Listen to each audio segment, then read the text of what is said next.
people know of Alan Turing for having ideated about the computer, being the person to really imagine that. But his work began with thinking about Gödel's work. That's where it began. And it began with this phenomenon of undecidable propositions or unprovable propositions. So um, there was something huge that happened in mathematics, which is people imagined that any problem in math could technically be proven to be true. Doesn't mean human beings are going to prove every fact about everything in mathematics, but, it should be provable, right? I mean, it seemed it's not that wild a supposition. And everyone believed this. All the great mathematicians, Hilbert was a call of his to prove that.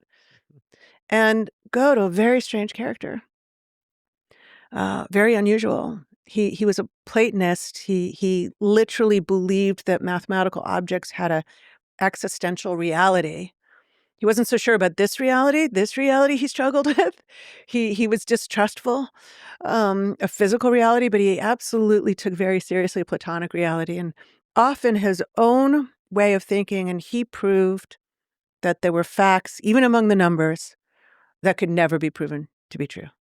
To think about that, how wild that is, that even a fact about numbers seems very simple, could be true and unprovable, could never exist as a theorem, for instance, in mathematics, unreachable.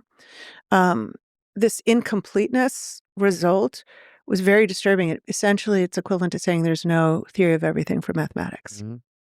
It was very disturbing to people, but it was very profound.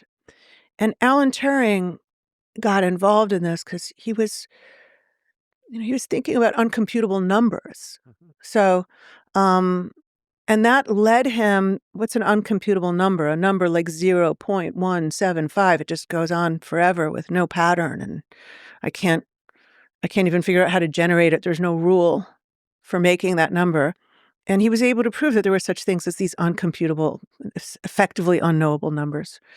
And that might not sound like a big deal, was actually really quite profound. He was relating to Gödel intellectually, right, in the space of ideas. Mm-hmm.